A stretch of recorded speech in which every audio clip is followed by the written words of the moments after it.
guys, welcome or welcome back to my YouTube channel. So this is part 4 of Korean boyfriend series. I know I took a little longer to upload this one, and no, I'm looking very weird, but actually today is my first day of period and I'm really feeling very exhausted. So yeah, that's why I'm looking like this. बहुत सारे लोग यही बोलेंगे कि चुपचाप जाके आराम कर लेती है, क्या क्या सामने ड्रामे मार के दिखा रही है.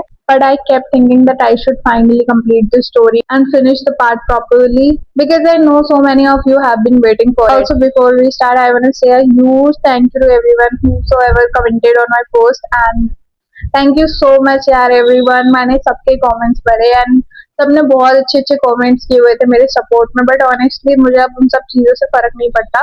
मैं उन सब चीज़ों से काफ़ी आगे आ चुकी हूँ. आई नो पुरानी चीज़ें काफ़ी हद तक याद रहती है, मेमोरीज जुड़ी रहती है उन सब चीज़ों से. बट लाइफ है और उन चीज़ों से मूव ऑन करना बहुत ज़रूरी होता है. मैं कब तक उन चीज़ों के बारे में सोचती रहूंगी, उनको ले लेके बैठी रहूंगी अपने दिमाग में.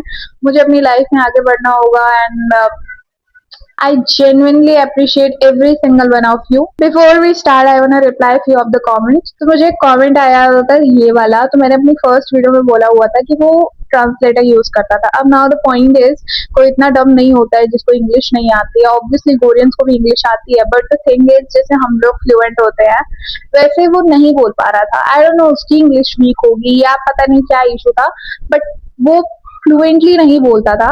एक्चुअली द थिंग इज, हम जब बात करते थे तो मैं इंग्लिश में बोलती थी. मेरी भी इंग्लिश कोई इतनी पहाड़ी इंग्लिश नहीं है. ऑब्वियसली मैं भी 9th-10th की लड़की हूँ, तो बिगिनर लेवल का तो मुझे भी इंग्लिश आता ही था उस टाइम पे भी. तो मैं इंग्लिश में अगर बोलती थी तो used to translate this first, used to sit with 2 phones. वो 2 फोन यूज करता था जब हम बात कर रहे होते. एक से बात कर रहा होता था, एक से ट्रांसलेट कर रहा होता था, या अपना साइड में अपना लैपटॉप लेके बैठ जाता था. तो वो हम लोग ऐसे बात करते थे. रही बात चैट्स की, तो चैट्स में उसको कॉपी करके वहां पे पेस्ट भी होता है और फिर उसके बाद उसका रिप्लाई भी होता है. नेक्स्ट कमेंट है ये वाला. अब देखो, अगर मुझे व्यूज के लिए करना होता तो मेरे पास 3 साल थे.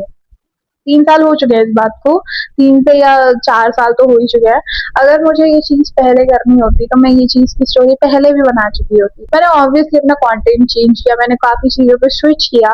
जैसी मेरी वीडियोस चली मैंने वैसी चलाई, ना ही कि मैंने अपनी स्टोरी लाके सुनाना शुरू कर दिया. बेसिकली वो आपकी थिंकिंग पे है कि आप कैसा सोचते हो, तो उसका मैं कुछ नहीं कर सकती. बाकी अभी मैंने वीडियो इसलिए बनाना शुरू किया क्योंकि बहुत ज्यादा कमेंट्स आने लग गए थे मुझे, एंड मैं नहीं चाहती थी कि लोग मेरे बारे में मिसअंडरस्टैंडिंग क्रिएट करें. मैंने वीडियो के फर्स्ट वीडियो में ये पार्ट में ही बता दिया था कि मोस्ट रिक्वेस्टेड वीडियो है. मैं अपनी साइड से नहीं बता रही हूँ कुछ भी, एंड अगर मेरे पास प्रूफ होते तो ऑब्वियसली मैं प्रूफ भी शो करती. बट द थिंग इज, मैंने जब अपना फोन स्विच किया था, मैंने फर्स्ट टाइम एप्पल लिया है, iOS लिया हुआ है. तो उस टाइम पे एंड्रॉइड से एप्पल में आने में मुझे कुछ भी नहीं पता था. मुझे कोई आइडिया नहीं था कि कैसे क्या करना होता है, कैसे डाटा उसका इसमें ट्रांसफर होगा. तो मेरा सारा का सारा डाटा रीसेट हो चुका है. तो अब मैं कुछ नहीं कर सकती थी. तो वो चीज वैसे भी बंद हो चुकी है. बाकी it's all up to you. अगर आप लोगों को मानना है तो मानो, नहीं मानना है नहीं मानो. कमेंट सेक्शन ऑल योर्स, जो कमेंट करना है आप कर सकते हो. Anyways, enough talking, now let's continue where we left off. तो हाँ, मैंने लकीली वो फोटो देखी एंड वो फोटो देखने के बाद मेरी तो भाई हालत खुश हो गई थी. मतलब जैसे होता है ना कि साइकोलॉजी है कि मरने से पहले तुम्हारे 7 सेकेंड अपनी लाइफ में जो भी अच्छे मोमेंट्स बिताए हैं वो सारे एकदम से फ्लैशबैक होने लग जाते हैं. तो मेरे साथ भी यही होने लग गया था. जैसे ही मैंने वो फोटो देखी, आई वाज लाइक, मैं उसी फेज में जा चुकी थी. उस टाइम तक मैंने कोई अच्छी मेमोरीज नहीं बनाई थी. मैं एक बहुत इंट्रोवर्ट लड़की थी, तो मेरे कोई भी इतने अच्छे खासे दोस्त थे नहीं. तो obviously he was the first guy, and मेरी उसके साथ इतनी अच्छी खासी बॉन्डिंग होने के बावजूद उसने ऐसा कुछ किया मेरे साथ.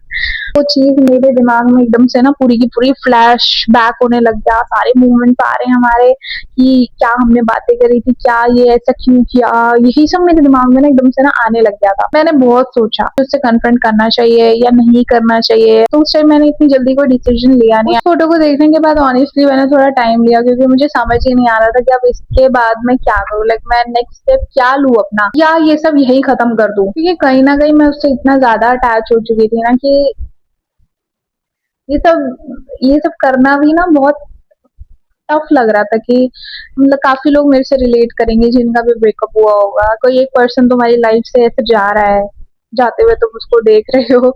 तो हाँ, जैसे तुम सुबह से लेके रात तक बात कर रहे हो, तुम्हें उसके बारे में सब कुछ पता है, उसने तुम्हें सब कुछ बताया उसके बारे में, एंड अचानक से तुम्हें एक दिन ऐसा कुछ पता चलता है जिसके बारे में तुम्हें कोई आइडिया नहीं था।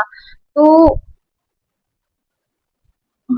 तो आप उस इंसान से इतनी इजीली डिस्कनेक्ट नहीं कर पाते। मैं भी एग्जैक्टली उसी फेज से गुजर रही थी। आई नो मैं बहुत डम शिट वाली बातें कर रही हूँ। मेरा मन कहीं ना कहीं ये बोल रहा था कि एक बार उससे पूछ ले, एक बार पूछ के देख, क्या पता कुछ अलग हो जाए। समवेयर मेरा माइंड ये बोल रहा था कि भाई अब जो देख लिया वो देख लिया, इट्स डन नाउ, ऐसा करके चीजें हो रही थी मेरे साथ। सबसे बुरी चीज ये थी उस टाइम पे मेरे लिए कि मेरा कोई भी दोस्त नहीं था जिससे मैं एडवाइस ले लूं या जो मुझे थोड़ा बहुत भी कुछ बता सके। एंड ऑनेस्टली मैं उस टाइम पे ना थोड़ा मेंटली प्रेशराइज थी, तो इसलिए मैंने उससे कुछ कहा भी नहीं और ना उससे फोटो के बारे में कुछ भी पूछा, ना मैंने कोई लड़ाई करी। बस मैंने अपनी साइड से ना डिस्टेंस मेंटेन करना शुरू कर दिया और धीरे धीरे करके हमारी कॉन्वर्सेशन भी खत्म हो गई। ना उसका मैसेज आता ना मेरा मैसेज जाता, और देखते ही देखते 1 महीना चला गया। फैक्ट इज मैं उसको भूल नहीं पाई थी उस टाइम तक भी, क्योंकि वो किसी और लड़की को लाइक करता है। मैं फोर्सफुली अगर उसकी लाइफ में अपनी जगह बनाने का ट्राई करूंगी तो obviously it doesn't make any sense. And most important thing, मैं किसी का सेकंड ऑप्शन नहीं बनना चाहती थी। ऐसे लाइफ चलती रही, बट एक दिन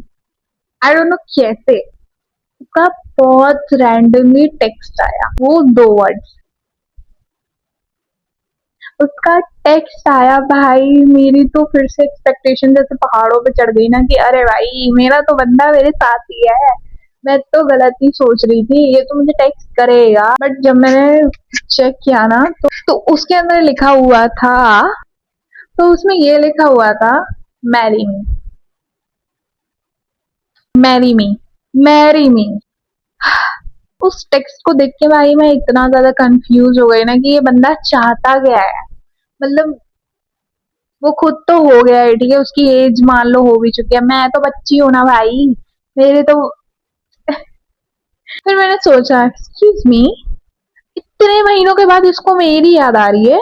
एक तो इसने मुझे बिना कोई रीजन दिए इतने टाइम इग्नोर किया, और अब अचानक से मैरी मी। मतलब तुम सोच रहे हो, एक टाइम पे मेरे दिमाग में ये आ रहा था कि हम लोग एक दूसरे को इतनी बार ढूंढ चुके हैं, तो we are the soulmates, now I think he is not the right guy. मैं बस उससे फ्रेंडली और नॉर्मली बात करने लग गई, मतलब वही उसका हाल चाल क्या है। मतलब हम दोनों एक पॉइंट पे ऐसी बातें करने लगे हैं ना जिससे हमने कभी पहले बात ही ना की हो। फर्स्ट मीटिंग में जो लोग बात करते हैं ना, हम वैसे बात कर रहे थे। भाई that was so so heart breaking कि वो मुझे इस हद तक का कैसे भूल सकता है। फिर बस हमारी थोड़ी देर बात हुई, लाइक 5 to 10 मिनट्स, और यहीं पे हमारी कॉन्वर्सेशन हमेशा के लिए खत्म हो गई। फिर ना मैंने उसको कभी टेक्स्ट किया ना उसने मुझे कभी टेक्स्ट किया। तो हाँ, यही थी मेरी छोटी सी घिसी पिटी story. I know that sounds funny कि मैंने 4 पार्ट में वीडियो बना ली अपनी। बाकी मैं इसको एक ही पार्ट में बना देती, बट मुझे अपने इमोशंस अच्छे से शेयर करना था, मुझे पूरी तरह से बताना था कि वो चीजें कितनी हर्टफुल थी मेरे लिए। हाँ, सबसे पहले तो यही बात है कि सारे लड़के सेम नहीं होते हैं, सारे कोरियन सेम नहीं होते हैं। अगर आप किसी भी कंट्री में जाओगे तो सब जगह ऐसे घिसे पिटे लौंडे तो मिलते हैं, घिसी पिटी लड़कियां भी मिलती ही हैं। I am not judging anyone, but हाँ, तो सारे लड़के सेम नहीं होते हैं। मेरे साथ ऐसा हुआ है, इट्स नॉट कि आपके साथ भी ऐसा ही होगा। तो हाँ, किसी को भी ऐसे जज मत करना। तुम अगर आप किसी भी रिलेशनशिप में हो तो ऑब्वियसली उसमें रेड फ्लैग्स को इग्नोर कभी भी मत करना। अगर आपकी गट फीलिंग कुछ भी कह रही है तो उसको सुनो, इसीलिए गट फीलिंग होती है। अगर मैंने उस टाइम पे अपनी गट फीलिंग को सुन के अपनी चीजों को रोका होता, अपनी फीलिंग्स को रोका होता, तो शायद आज मैं इतनी आगे जाके मुझे हर्ट नहीं फील होता, मैं वहीं तक ही अपनी फीलिंग्स को रोक लेती। तो अगर आप लोगों को कहीं पे भी रेड फ्लैग्स दिखते हैं किसी भी लड़के के, तो मेक श्योर आप वहीं जाके उसको पॉइंट करो। किसी को भी लेके इतना ज्यादा ऑब्सेस मत हो जाओ, किसी को भी अपनी लाइफ की हैबिट मत बनाओ। बहुत बड़ी बड़ी बातें कर ली मैंने आज की वीडियो में, थैंक यू सो मच। ऐसी मेरे पास बहुत सारी स्टोरीज है, अगर आप लोगों को और स्टोरीज जाननी है तो please let me know, because इसके बाद भी बहुत कुछ हुआ था मेरे साथ। So yeah that is it for today's video, and meet you in the next part. अगर आप लोगों को और ऐसी स्टोरी टाइम जाननी है, क्योंकि मेरे पास बहुत सारी ऐसी स्टोरीज है। तो हाँ, आज के लिए बस इतना ही। Thank you so much for watching, and जिन्होंने भी मेरे को सपोर्ट किया, once again thank you so so so much. And ऐसे ही मुझे प्यार करते रहना, एंड या लव यू ऑल। एंड अगर आप लोगों ने मुझे अभी तक इंस्टाग्राम पे फॉलो नहीं किया तो प्लीज गो देयर एंड मेरी रील्स देखो। Till then take care and bye bye, love you all.